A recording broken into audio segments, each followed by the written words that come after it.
Good evening, everyone. Welcome to this evening's webinar. Thank you for joining us. We're just going to give it a few moments for people to join and for numbers to climb up. Already we've got 75, 85 people joining us. So we'll just let people connect. So if you're halfway through making a cup of tea, finish making your cup of tea, we'll get going in a few minutes. We're just going to let everybody join.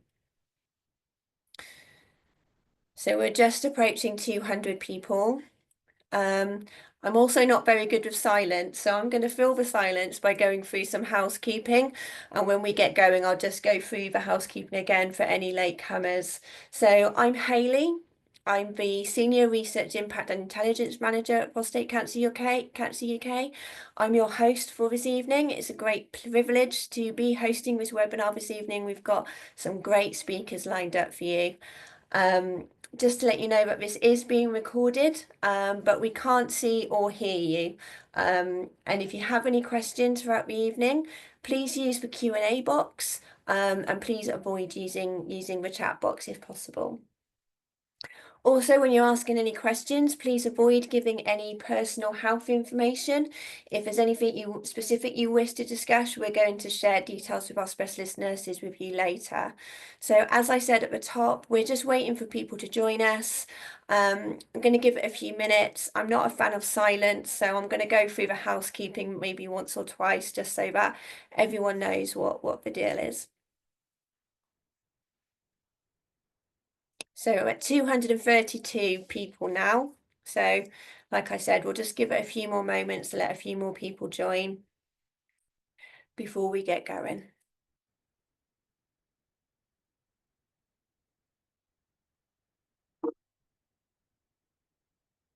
Fab. Okay, I've been given the go ahead to get started. So I'll go through that housekeeping again so everyone knows where we stand. My name's Hayley, Dr. Hayley Luxton. I'm the Senior Research Impact and Intelligence Manager at Prostate Cancer UK, and I'm very excited to be hosting this evening's webinar. We've got some great speakers lined up for you. Just to let you know, this webinar is being recorded, but we can't hear or see any of you that are watching this evening, so you can enjoy yourself in the comfort of your own homes. We encourage you to ask lots of questions as the speakers go through their talks and presentations. Please use the Q&A button at the bottom of your screen, and please try and leave the chat function free. When you do ask your questions, please try to not give any personal health information. If there's anything that you wish to discuss specific to you and your experience with prostate cancer, please contact our specialist nurses. We're going to, throughout the evening, give you information. Hopefully someone now will be popping a link to our specialist nurses into the chat so that you can see their contact information. So this evening we're going to be joined by Dave and Pete, two twins who are going to be sharing their story and real life experience of prostate cancer. And then we're going to hear from not one, not two, but three of our fantastic researchers. And they're going to talk about some research that we, Prostate Cancer UK, have recently funded. And at the end, we're going to have some time, around 25 minutes or so, to answer some of your questions and answers. So please do use that Q&A function at the bottom of your screen if, as you're hearing the presentations, there's any questions that you have that you'd like us to go through at the end. So with that, I'm going to introduce the team member that we have this evening to talk about their lived experience. So I'm going to hand over to Dave and Pete. Are you there, guys?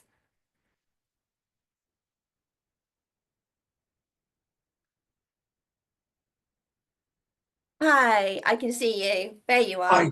Sorry, yeah, get a bit of a technical hitch there. Not to worry, we've got you back. It's all good. How are you doing this evening? Are you well? We're good, yes. My story is quite complicated, but quite simple, really. I was diagnosed with stage 4 prostate in December 21. It was I was told I had no cure and I was unlikely to survive 6 months. My PSA was 3,684, which is a bit tad higher than the 4.5. Yes, it was a bit of a shock.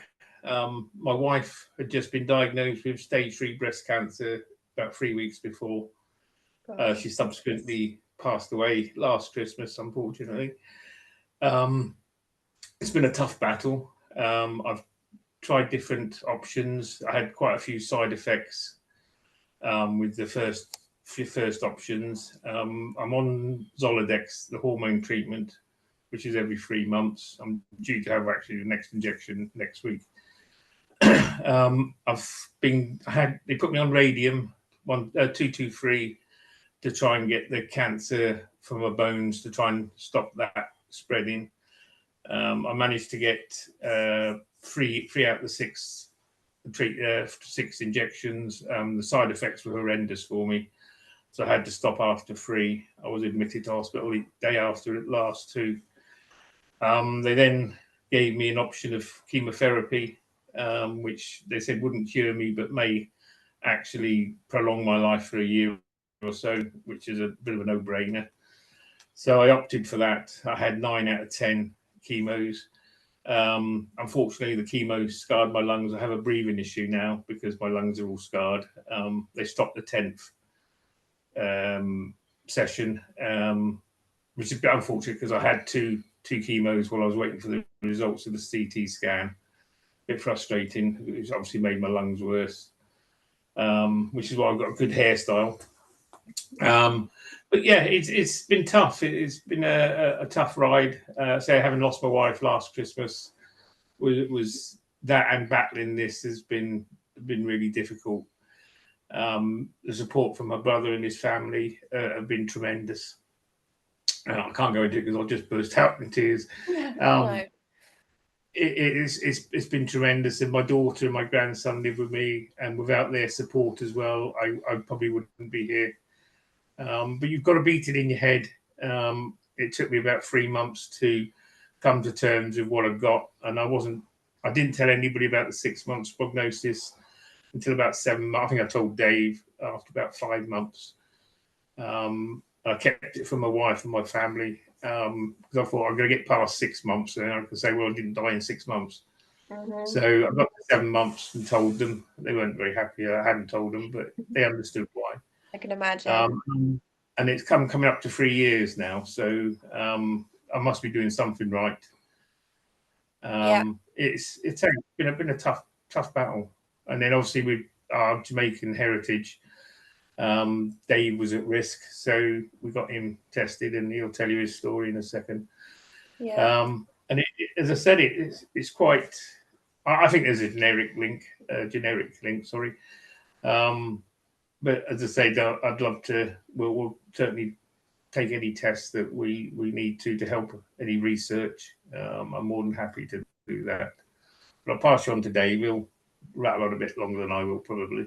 Yeah, Well, thank you for sharing, Pete. Dave, That's over all to right. you. obviously my story began when Pete got diagnosed because being a twin, Jamaican father. They asked me to take a PSA test, which the first one was normal, and I think the second one was below 4.5, but the third one 6 months later was 6.5, and then I got a phone call day before I went on holiday to say that I got stage 2 prostate cancer. So, but we took we went away. Me and myself and my wife sat and talked about it while we were away, and I came back to 4 options, which was removal, brachytherapy,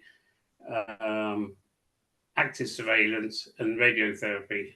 And the best fit for me personally was have it removed because my cancer in my prostate hadn't spread beyond my prostate, but it was right on the edge. And it was only 35% of my prostate was cancer. And because it was right on the edge, I couldn't risk any delay. I just wanted it out. And that was probably a year ago. It's taken me, I'm about 98% back to normal now. There's a few little issues, but hopefully I'll get sorted now. But it's been a hard 2 years for Pete, especially the first year for me, and then the second year.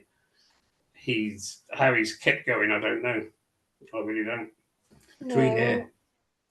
Yeah, it's a lot in here, isn't it? And Yeah, it's a positive mental attitude. Thank you both very much for sharing that with us. Really appreciate your honesty. I wondered if you wanted to talk a little bit about how you had. I know it took some time to tell your family initially, Pete, but maybe talk a little bit more about how you found support in your family since. the support from the staff of the hospital down, doctors, nurses, have been brilliant. But the support from the family is probably the most important thing that's kept me going. And it's not just my wife at the time. Obviously, she was alive for 2 of those years out of the 3. And my daughter and my grandson. But obviously with Dave and his family, I just couldn't have got through it. And sometimes I have really bad days. I have good days. I'm a very positive person. I'll always look for a positive, even on a bad day. It might be tiny, but I will focus on that regardless. Even, my wife passed away on the 15th of December. And the positive I took out of that, she was in a coma, so she didn't suffer and she wasn't in pain. That's the positive I took out of that. Difficult, I've got to say. And say this last 12 months have been quite difficult. But again, it's that support, and I think there more should be done for support of the families, not so much the patient, but the family support and the backup that they need is as important as the person that's got whatever cancer they've got. Because without that family, I wouldn't be here now. I can tell you that. Because Yeah, they, even on our down days, they keep me going. Dave yeah. rings me every day. He's rung me every day since I've been diagnosed.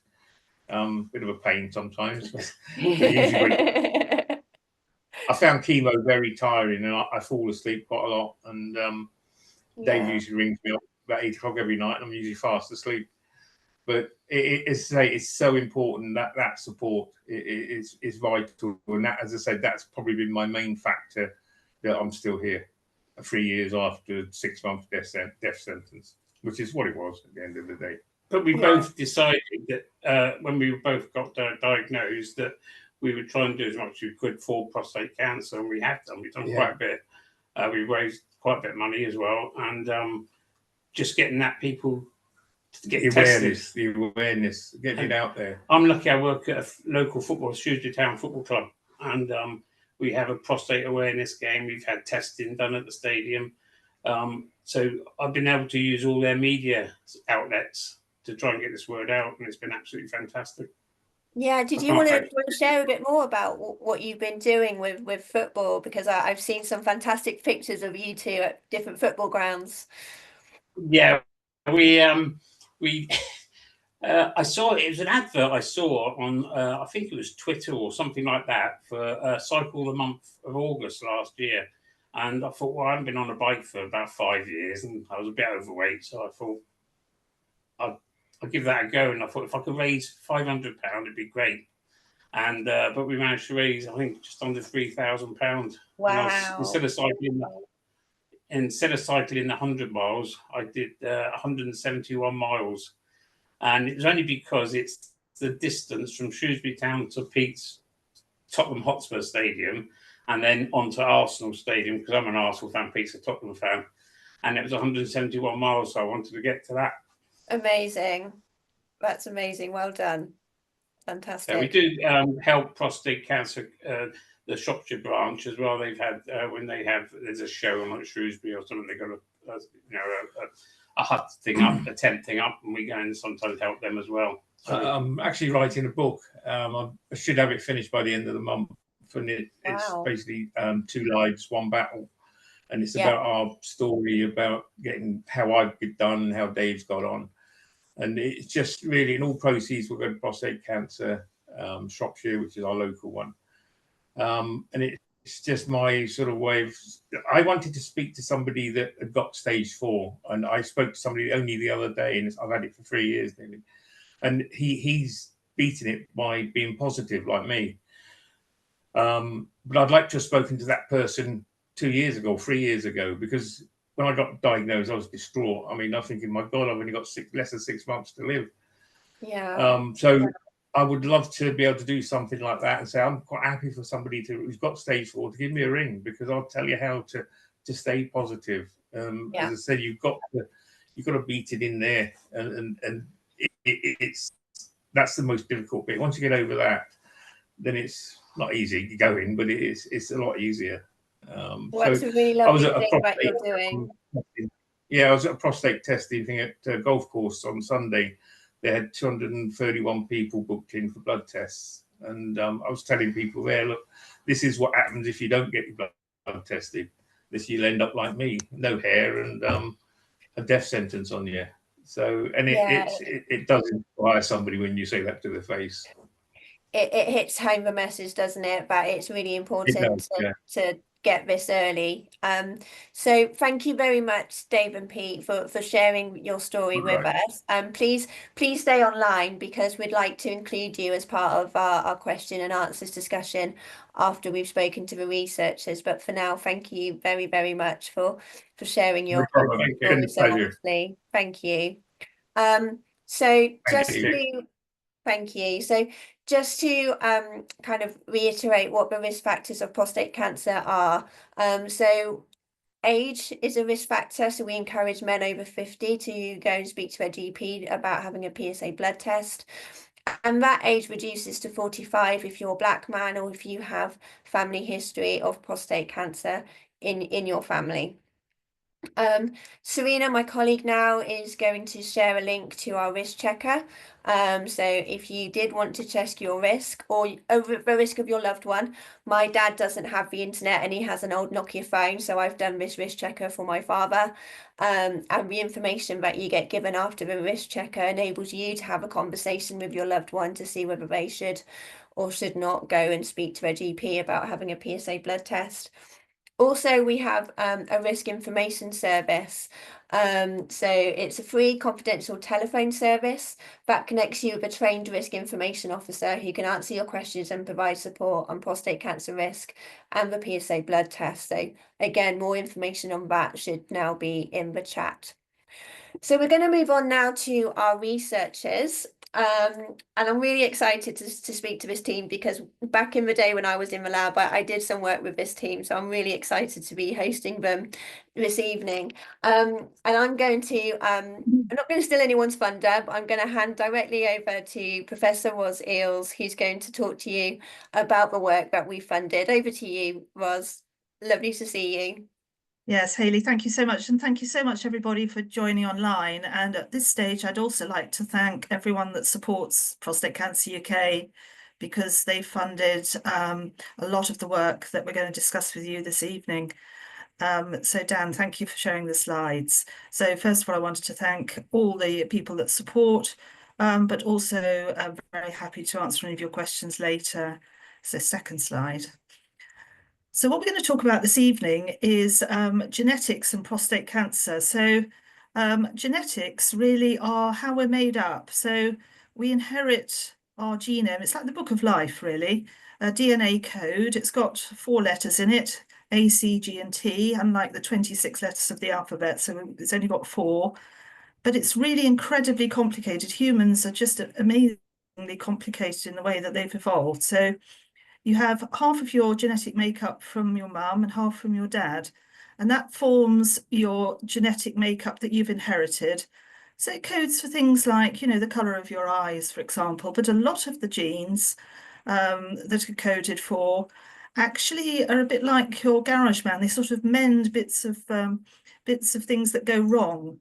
And they also are a bit like your MOT that you have done if you take your car to the garage and they actually go around the cell, the building blocks of the body, and look for problems and then correct them. And a lot of the genetic alterations that actually we inherit that increase the risk of prostate cancer actually fall into this family of genes. These is what we call genetic repair genes.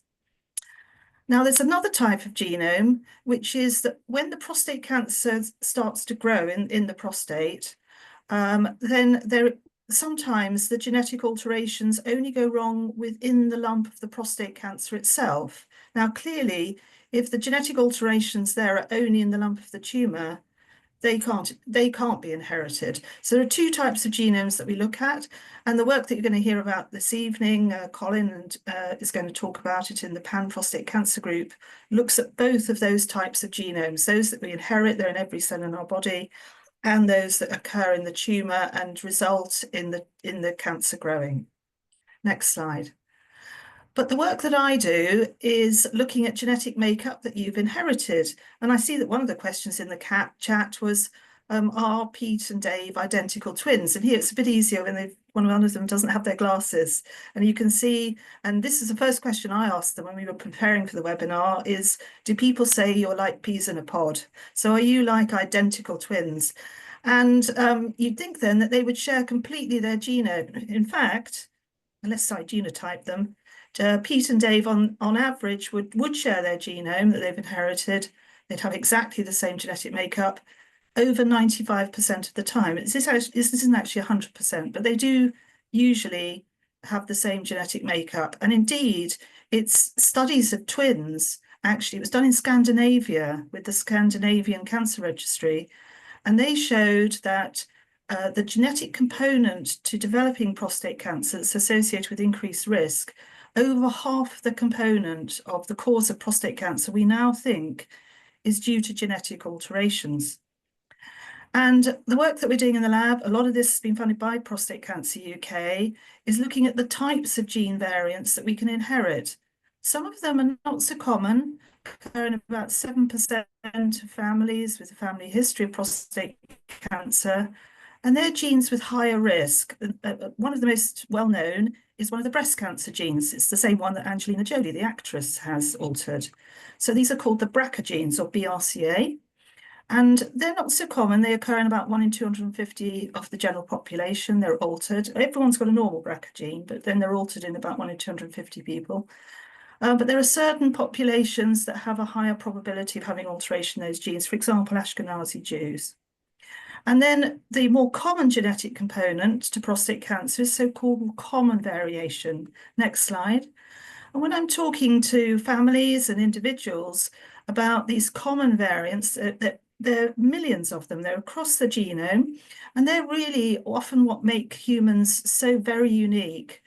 About 99% of our genome is very similar to primates, actually. But the thing that makes us different as humans from the other primates is that a lot of these variants across the genome, they're often single letter changes, which are quite subtle in their effects. They come together like a hand of cards in a bridge game in terms of the level of risk that they cause, and they give you what's called a polygenic risk score. And in humans, these are very, very diverse, and that's what makes us different from other members of the animal kingdom and other species. And in prostate cancer, these variants are incredibly important. About 45% of the predisposition to prostate cancer is now due to these common variants. And you may have read in the press about the so-called saliva test, or as the press called it, the spit test, which is where you can take DNA out of a saliva sample. And we did this study in 5,000 men in the London region, and we typed them for their score like the hand of cards score in the genome. And we looked at 130 variants across the genome, and we got a score, and then we intensively screened them. And we showed that it was superior to just doing a PSA test on its own. So you might say, how soon is this going to come into healthcare? And the government has just funded a study to look more widely at saliva screening for levels of risk. It's called the PRODIC study, and to look to see how we might bring this into healthcare. And the important thing about the study they've just funded is that this score is now applicable not only to people who are European, which is our original study, but it now works also in men of African origin and men of Asian origin. And that's what the new study is going to look at. And that's the study called Barcode 1. And the profile study is a study of screening in men with a very similar family history to that of Dave and Pete. You may remember they said their father was of Afro-Caribbean origin. So we're doing targeted screening in men of African origin. Thank you.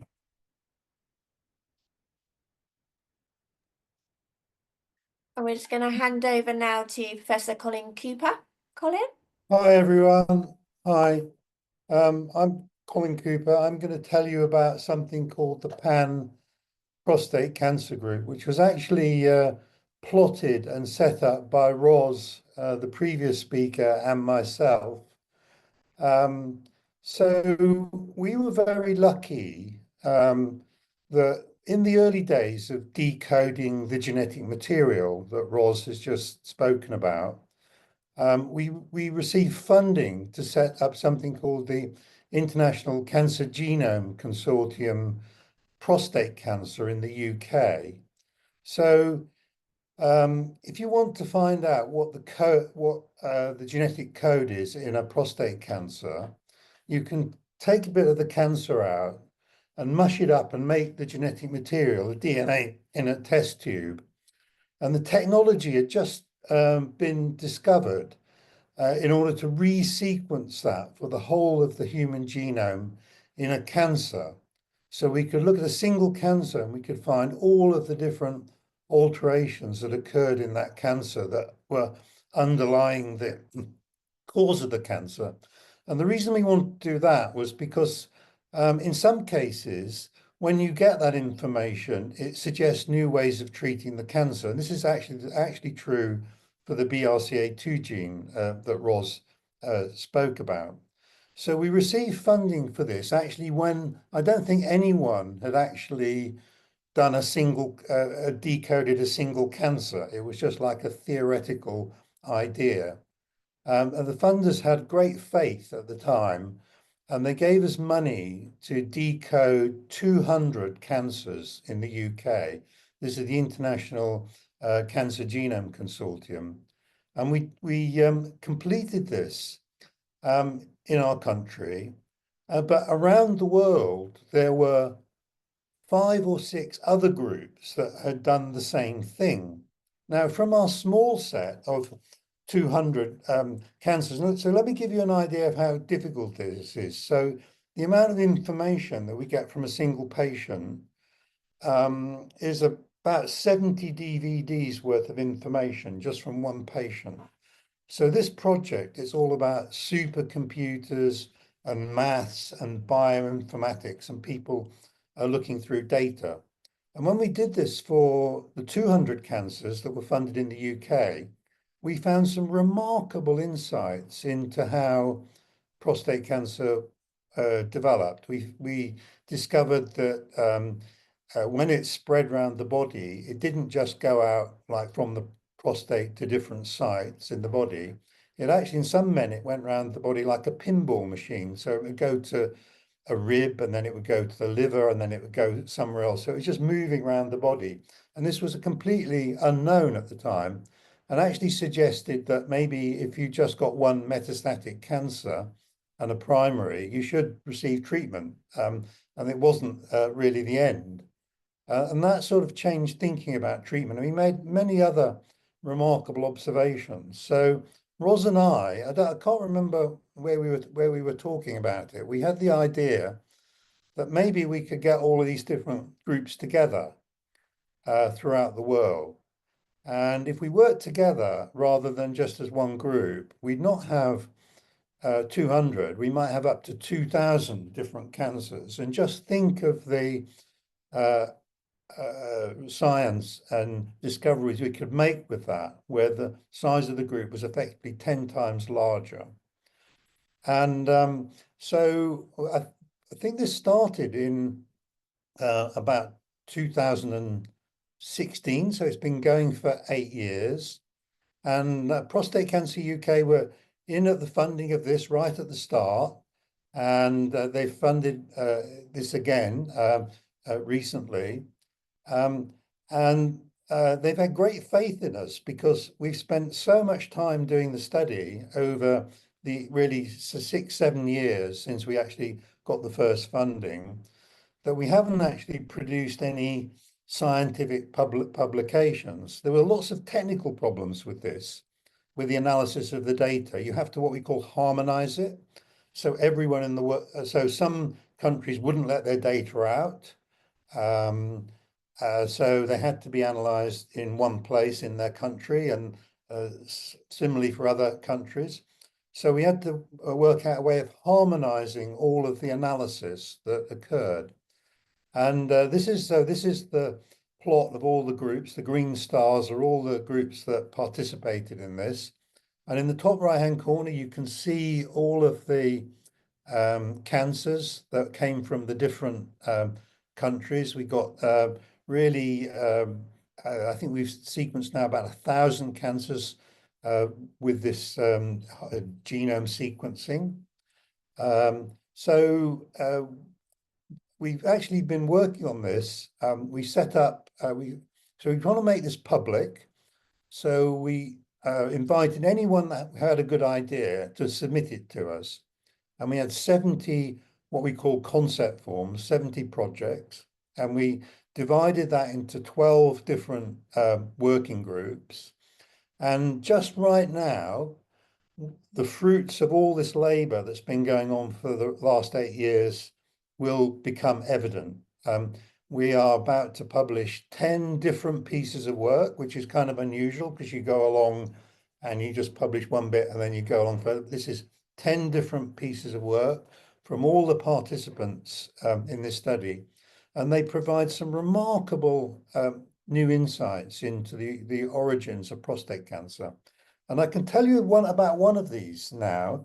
And this is a study that was carried out originally in the UK on a smaller group, and we're seeing if that validates in the larger group, is that we applied artificial intelligence to the data analysis. So effectively, we got all the data, the 70 DVDs of information. We distilled each of that down into 121 data types from 200 nearly patients. We fed this into a computer, an artificial intelligence machine, and it came up with an answer that we didn't really believe. It said the problem that you've been having with prostate cancer is actually that there are two completely separate diseases. And it looks similar because some of the genes involved in both types are the same, but their ordering is different. So if you go down one group, you might get a gene that occurs early, and if you go down another route, it might be altered late. So this was a bit of a surprise, and as scientists, we didn't really believe this.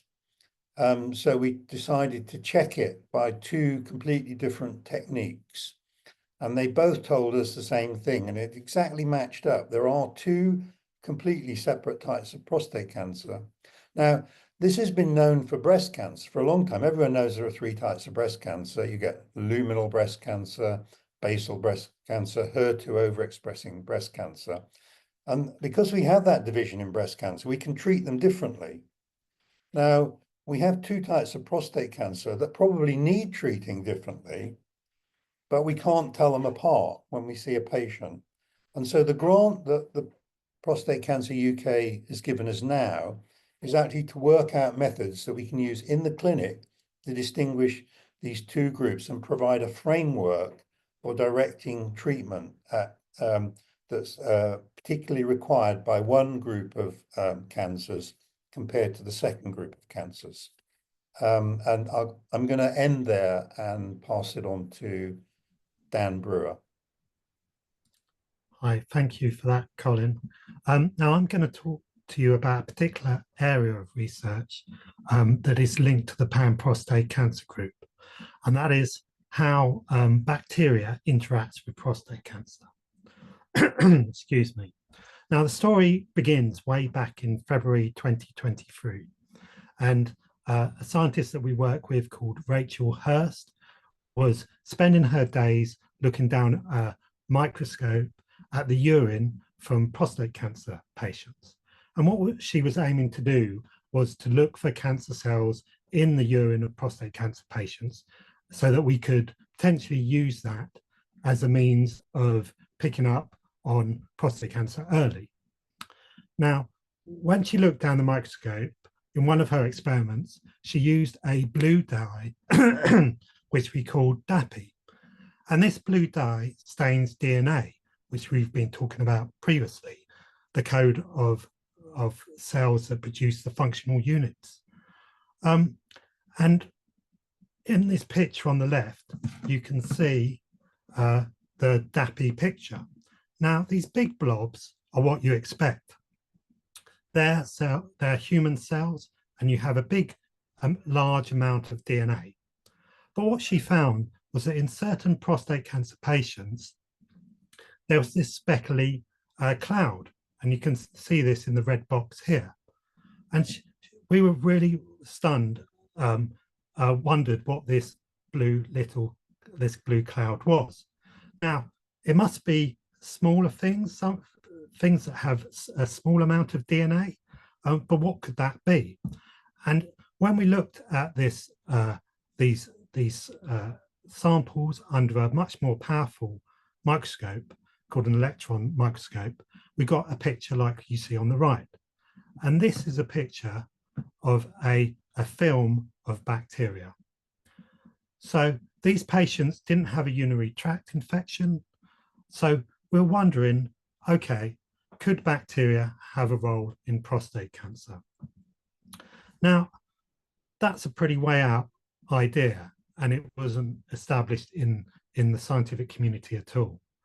But the fact that infection might have a role in some cancers is actually well established. It's actually estimated that 15% of cancers worldwide are caused by infection, either viruses or bacteria. Probably the most well-known of these is a bacteria called H. pylori, and that causes stomach cancer. In the UK, 4 out of 10 stomach cancer cases is caused by H. pylori. But there's actually lots of other examples of this, and in the last decade or so, the number of these associations and links have been increasing. But how could a bacteria cause cancer, or how could it help the cancer develop? Well, actually, a lot of the characteristics of cancer and bacteria are similar, and the environment that they thrive in is similar too. For example, bacteria can suppress the immune response, so the way your body fights against bacteria or cancer, but the cancer does the same thing. So if the bacteria is preventing an immune response from the body, then the cancer can thrive in that environment. Another way that bacteria can cause cancer is actually to damage DNA directly. Cancer is a disease of the genome, of the DNA, and it requires this damage to gain the characteristics it needs to grow and proliferate without stopping. Now let's bring it back to Rachel, looking down the microscope at these prostate cancer samples. What we did is look at a lot more urine samples across a wide range of men with and without prostate cancer. And in particular, we wanted to see whether this bacteria characteristics was associated with more aggressive or worse disease. And that's exactly what we saw. We saw that these pictures, these images, were much more likely in cancers that were very aggressive or metastatic compared to patients that did not have the disease. But we don't want to be looking down microscopes when we're trying to test for prostate cancer. So can we investigate this further and actually find out what types of bacteria might be causing prostate cancer? And that's what we did. We looked at the DNA of these urine samples, removing the human DNA from it, and then reading that DNA. And we found that there was actually 5 families of bacteria that were linked with aggressiveness in prostate cancer. So if you had one of these bacteria present, then you were much more likely to progress earlier or have a failure in your treatment response. One of the fascinating things that we managed to do was also to grow the bacteria. So we took the urine, took some of the bacteria out and grew it in agar plates. And by growing it, it means we can actually characterize it. And what was really amazing is that we found bacteria that had never been seen before. So these aren't on any database or any lab in the world. They're a new bacteria that we've discovered. And it would be remarkable if one of these new bacteria was closely associated with prostate cancer so that we could actually do something about it. So what are we doing now? Well, the big question are the bacteria just taking advantage of the environment that the cancer is producing? They just happen to get in there and it's a nice place for them to be and they like it? Or is it actually causing disease? So we're performing lots of controlled lab experiments where we add bacteria to living cancer cells and seeing, okay, if we have this combination, does that affect the growth of the cancer cells? Does it kill them? That type of thing. And we're really trying to characterize that. Now, this is really all very fascinating from a scientific point of view, but what is the benefit to patients? After all, that's really what we're working towards. And we believe that there's two pathways where this scientific discovery could have impact on prostate cancer patients. The first is to produce a urine test that could detect prostate cancer by looking for this bacteria and determine how aggressive it is. We've already created a kit that can be used at home to collect urine and then posted back to the lab. We'd then run the test and we would return the result. And this would be of utility when a patient is diagnosed with prostate cancer to see if a biopsy is needed or not, and also to suggest what might be the best treatment for that patient. Because at the moment, as you know, for a lot of cases, there's really a lot of options to what treatment would be best. The other possibility for this urine test it could be used as a screening tool. So even before men have any symptoms or know that they might have prostate cancer, to use in that space. The second area that we're currently working in is to see whether, if we eradicate the bacteria, whether that would slow down the progress of the disease. Now, for this, we need a large phase 2 trial, and that's what we're currently working towards. But we need lots of evidence to justify making the expense and the time to run such a trial. And the lab experiments I was talking about earlier will feed into this. So in these experiments, in this trial, what we're currently aiming for is to determine what antimicrobials or antibacterials would be optimal to remove these bacteria that are linked with aggressive disease from the prostate. So this is a really exciting area of research, and I believe that this could be a real game changer in the way that we treat and diagnose prostate cancer. So thanks very much for listening to us. I'm now going to pass back over to Hayley for the question and answer session. Thank you to everyone who presented, Pete, Dave, Roz, Colin and Daniel. I understand that you're going to join me now. You're going to all be spotlit so we can see everyone. Thank you very much for everyone who's put their questions in the Q&A box. Please keep them coming. We've had a few come in. And the first one I have is for you, Dave and Pete. And the question is, did you have any symptoms before you had a PSA blood test? What made you have a test?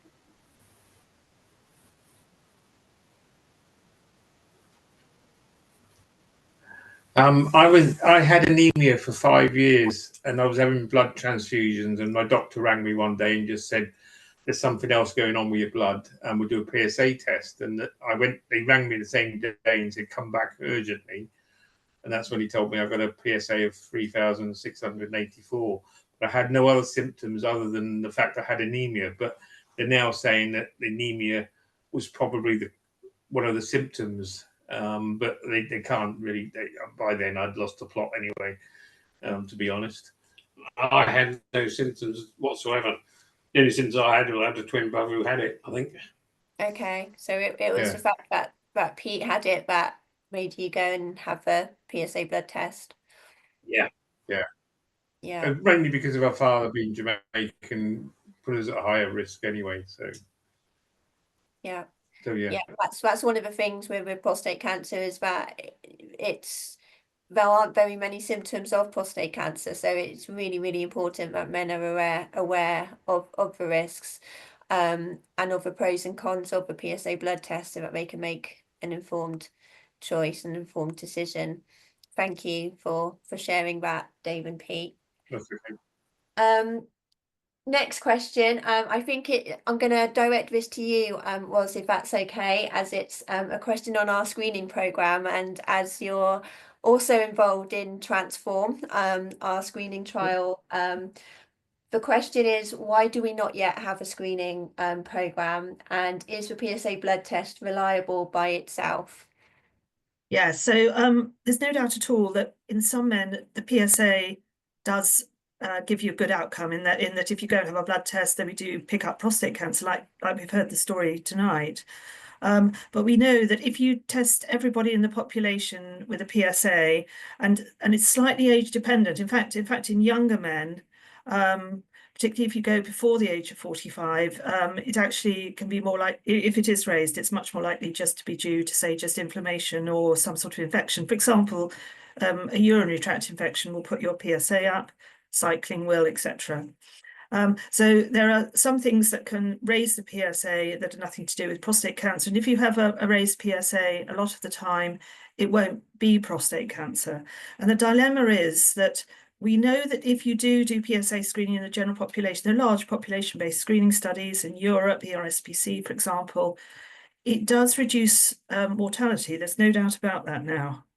The problem is what we call overdiagnosis. In other words, we're picking up with PSA more often than we are not a disease that is indolent. And I know that people have stories, we had a lot in the press recently, about men where the PSA has had a good outcome in picking up a prostate cancer that's important. But overall, in the overall population-based screening studies, most of the time, well, more time than not, you're picking up disease that is more likely to be lower grade. It may never progress.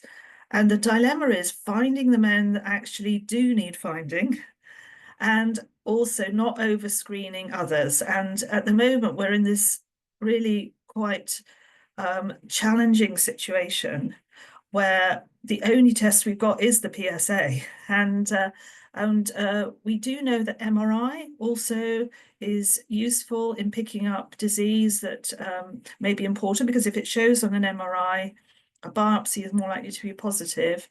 But we know from the results that we've just shown at the American meeting, the ones that I was talking about, Barcode 1, the results from that study were that if you have this common variant score, and it's very high, what we did in that screening study was we did MRI, we did do PSA, but we did biopsy everybody that's only in the higher risk group, the top 10%.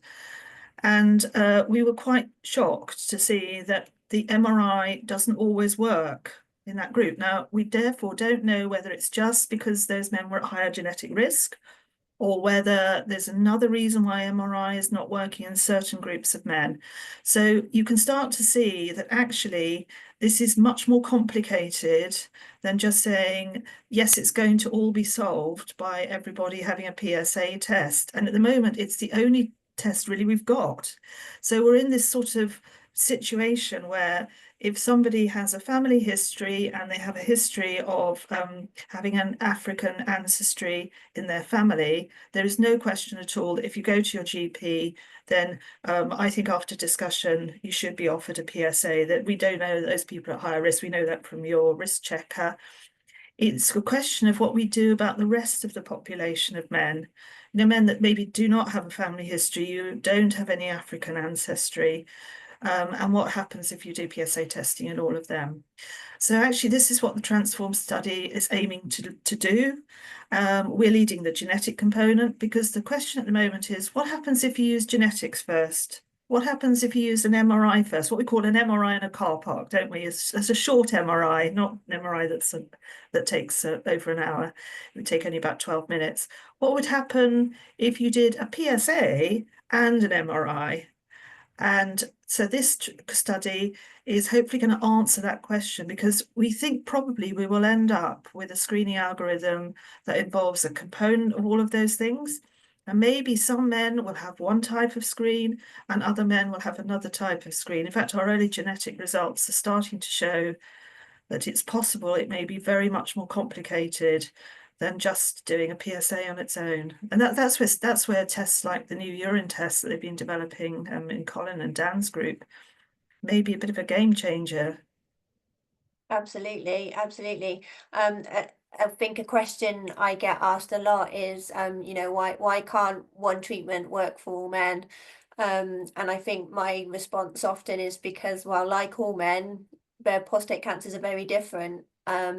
So they're going to need different treatments, and it's about understanding the characteristics of that man's prostate cancer, which I guess is where your research really comes into its own. Thank you for that, Roz. We have a few more questions coming in, and I wonder if I can pose this towards either Daniel or Colin. We've had a question about environmental factors and how do they interact with cancer-related genes and risk of prostate cancer. Do you have any thoughts on that? We know obviously there's a link between cigarette smoking and lung cancer, and some link between alcohol and liver cancer. Is there an environmental factor to be aware of for prostate cancer? Shall I take this, Dan? Yeah, okay, great. So there's a lot of data on this, but it's never totally clear. So there are studies indicating that having lots of exercise can help your progression of prostate cancer. If you're on active surveillance, you've been diagnosed with prostate cancer and you're waiting to see whether it progresses.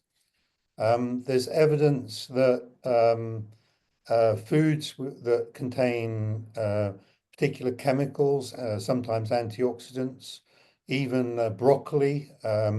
We were funded to carry out a study where we randomized men to receive 3 types of broccoli soup, and that actually provided fascinating data that supported the idea that there is something in broccoli that might protect against prostate cancer. Other indications are milk. The protein in milk has been linked to more aggressive prostate cancer. And that's bad news for me because I drink a lot of milk, but or used to, but the mechanism of that appears to be to do with modulation of growth factors. So that's quite believable. There are other things that have been reported, like lycopene, which is the red stuff that you get in tomatoes, protecting you against prostate cancer. But that's come up in a number of studies, but it's less clear. But my favorite one, of course, is bacteria, which is what Dan talked about. I wonder, Dave and Pete, if you had anything to say about exercising, because obviously you did your big bike ride. Did you eat a lot of broccoli? Have you changed your lifestyle since diagnosis? I actually don't like broccoli, but I probably haven't eaten enough by the sound of it. I didn't do a lot of exercise. I was quite unfit, really, to be honest. But yeah, I mean, I was advised not to go on a bike, which is why I didn't help Dave with the cycling. I didn't want to push my luck any further than it already been pushed. But I'm just surprised by what's been said. Well, not surprised, nicely surprised at what's been said about certainly like the 2 different types of prostate cancer. What I would have a question is, how do I know that I've been treated for the right one? And obviously, if there's no way of checking which one you've got, then there's probably not an answer to that question. I walk a lot, and I enjoyed doing the cycle. I'm getting back on my bike now. even though it's a bit snowy outside, but I will go back on it. But I eat broccoli every week because my daughter and my wife both love broccoli, and we have it with nearly every meal. Like I said, if we have a Sunday lunch sort of meal, we have Sunday lunch every Sunday. We always have broccoli, and if we have another meal during the week, it's always broccoli is always there as well. I survive on cornflakes, and broccoli and cornflakes don't mix. No, I agree. I agree on that point. Thank Horrible. you. I wouldn't enjoy that mix, I don't think. Thank I think you. I would have done. Try anything once. The next question I have, I guess, is for Dan. Can any man with prostate cancer apply for the urine bacteria test? Would antibiotics be useful? Do you expect the urine test to help identify those prostate cancers with a low PSA? Yeah, so a lot there, sorry. So there's a lot there, and it actually covers a lot of the things that we're thinking about all the time. On the first part, we're working towards a situation where, and this is being led by Colin, where the tests are going to be accredited. So I've just talked about bacteria urine test today, but we've actually got another urine test as well called PER that's coming along as well, and we're aiming to get those accredited so that we can make them available to everyone on the NHS. At the moment, we're restricted to research studies, and so you have to be at one of the research centres that we link up with. But we are linked up with about 10 across the country at the moment, and a few across the world as well. So it just depends where you are, I'm afraid, at the moment.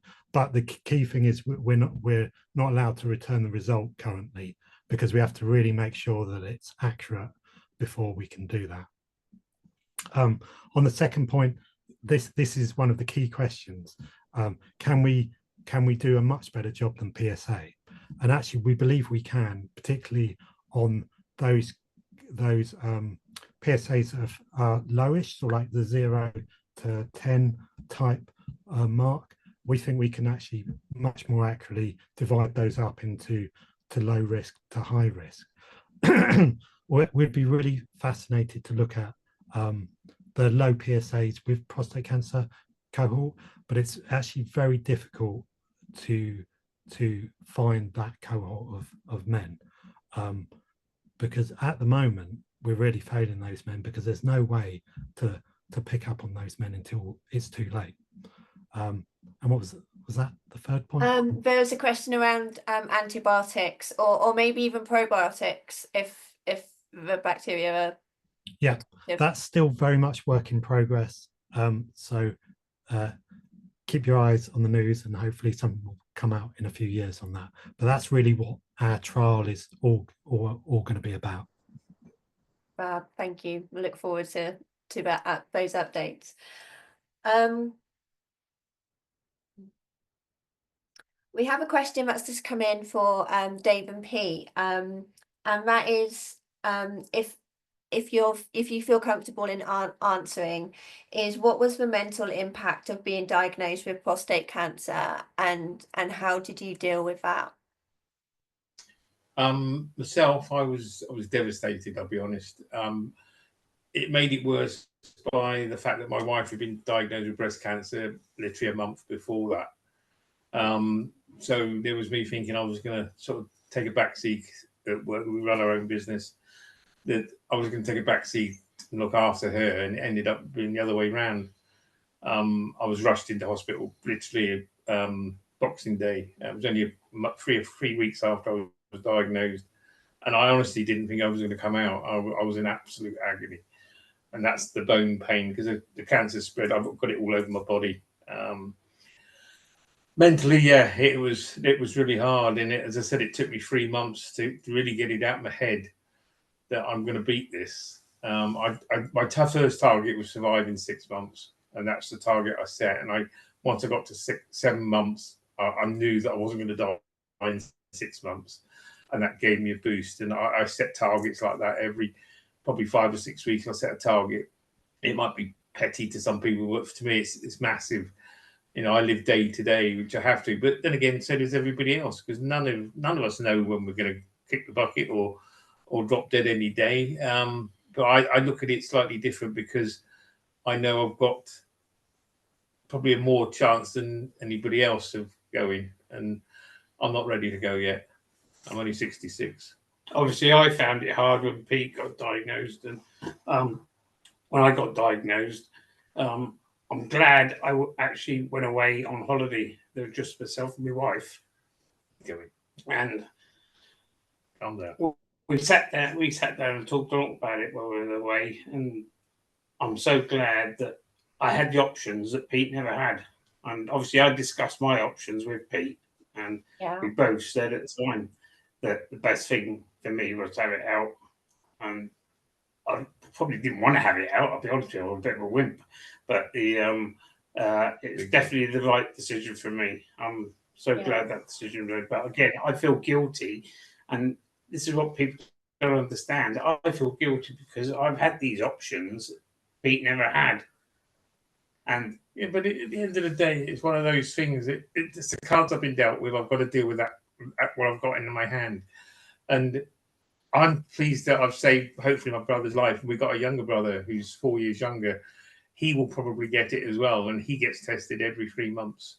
So hopefully I'll save his life as well, all because I've got it. And if that's the way it is, that's the way it is.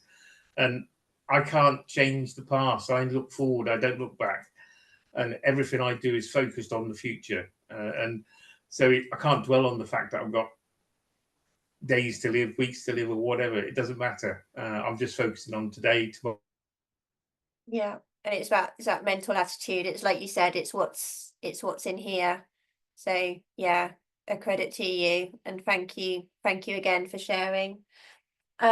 We've got lots of questions to work through, so we're going to do our best to work through them. If we don't manage to get through your questions this evening, we will try and respond to them over email. I think we've just lost Dave and Pete, but we'll try and get them back. There you are.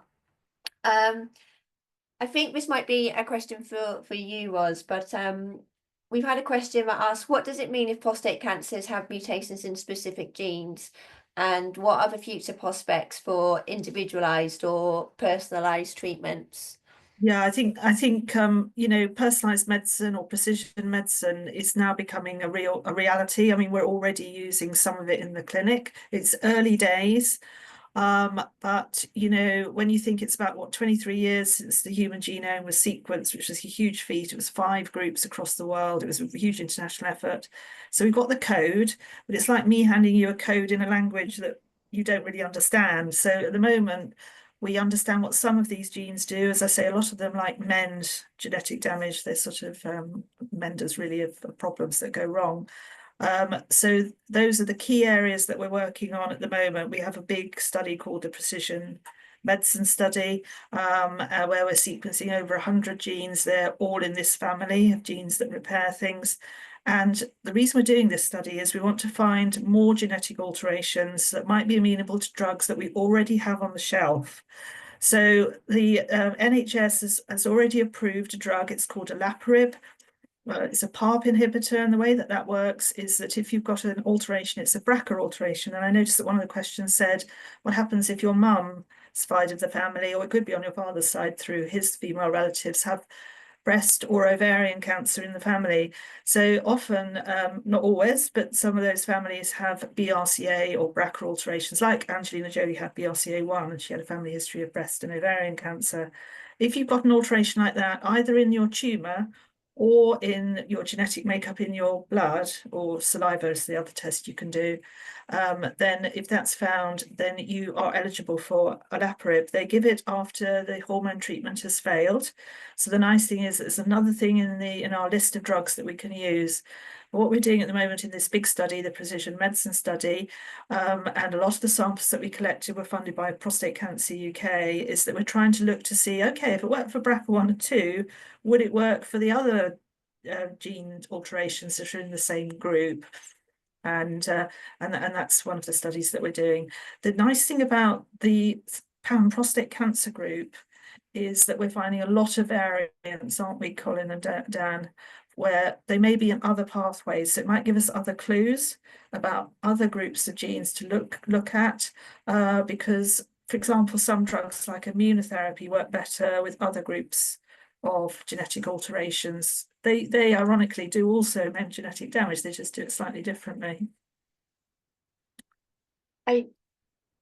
I think it's fascinating kind of how you know, good research, you think you've answered one question, but then actually all you've done is you've uncovered 3 or 4 more questions that you then have to go on and explore.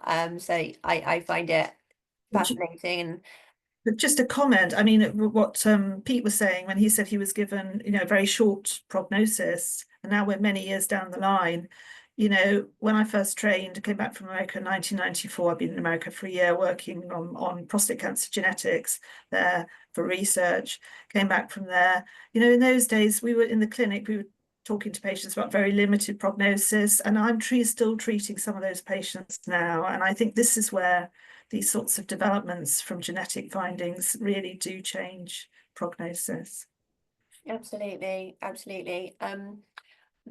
We've got a few more minutes left for questions. I think just because you touched on it there, Roz, about how you order treatments. So a lot of these new treatments are given maybe when hormone therapy has stopped working. We did have a question along those lines, so I wonder if I can ask that now. Hormone therapies can be very effective in slowing prostate cancer growth, but over time cancer can become resistant, meaning the hormone treatment stop working. With your new research, will it lead to more treatment options for those men whose hormone treatment has become less effective? Yes, we certainly hope so. So, for example, I mean, the olaparib story is a classic example about how you can look at genetic changes and then target treatments. I'm maybe going to also bring Colin in here, if it's all right with you, Hayley, because one of the results that we found from the pan prostate cancer group may lead to new findings. Yeah, I think as the cancer progresses, you identify new alterations, and those may be, the targets of new drugs, or provide a different way of targeting the cancer, and that's all going to come out of these studies. I mean, the pan prostate cancer group, which one of the points about I didn't mention, is a lot of that is metastatic disease. So there's over 100 patients who have metastatic disease where we've sequenced the metastasis. In some of the men, we've sequenced many metastases from a single patient, and that gives us unparalleled insights into how the cancer develops. And when you see the later alterations that occur as the cancer spreads around the body, that may provide other ways of targeting, and that's the hope from these studies. Thank you. Dan, did you want to come in on that, or? No, I mean, I just would like to say that there's lots of people working in this area. And I think by working together in the pan prostate cancer group, we're going to come up with lots of possible solutions that we really need to push into clinical trials, clinical testing, so that we can actually get it into clinical practice. And that's really, for me, the key thing, is that we go from the science to the bedside. And it could be international, Hayley. Our last meeting was over 55 scientists from 9 countries across the world. And one of the questions was, does it include Africa? And although it doesn't have a star on Colin's map, we have a lady called Vanessa Hayes who goes into Africa. She speaks many African languages. She's from South Africa, actually, but she actually works out of her lab in Australia. So that's where happens to be where the sequencing lab is, which is why the star is there. But we do have a very unique contribution from Africa. Absolutely. We've run out of time, but I just want to take the opportunity, because when I was involved, I was a very small player right back when it was the International Cancer Genome Consortium, and just to see how big it's grown, and the networks that you've built, it's absolutely amazing to see, and I'm so proud that we're a part of that, even if it's in a small way through funding it. So funding part of it. Thank you ever so much for all the efforts that you do. It's massively appreciated. So thank you very much. We have run out of time for questions now, so I am going to move on to closing. So it's my great pleasure to thank everyone who's taken part today. Thank you guys at home for listening. There's over 250 of you still with us, so thank you for sticking with us. Thank you to Dave and Pete for being so honest and open in your telling your stories and answering all the questions that we posed to you this evening. We really appreciate you sharing your story and sharing your time. Thank you to Ros, Colin and Daniel for giving up your evenings and sharing the fascinating work that you're embarking on. It's amazing, and thank you so much for sharing that with everyone this evening. We really appreciate it. We're about to share the link to the risk checker again, just in case anyone missed it the first time round.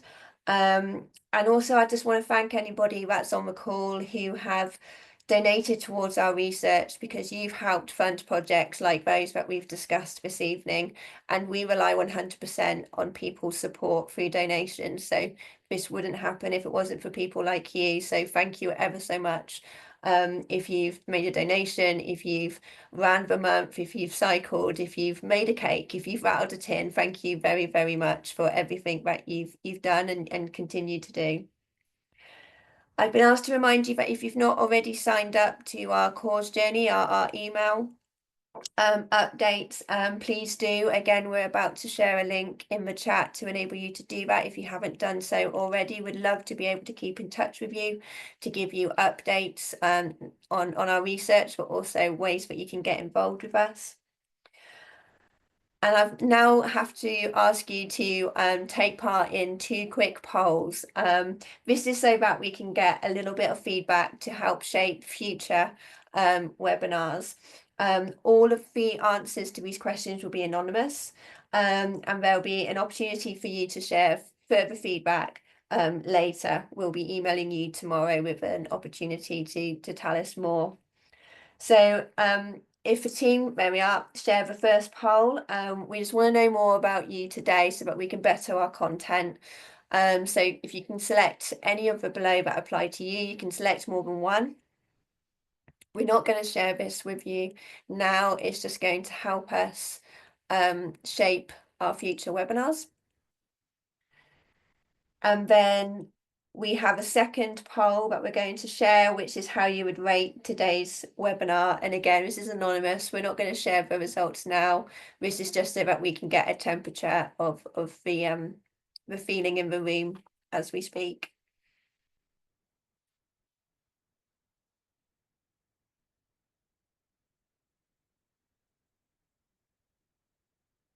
Okay, so if you can just let us know if you thought it was excellent, good, fair, or poor. And then once that poll's closed,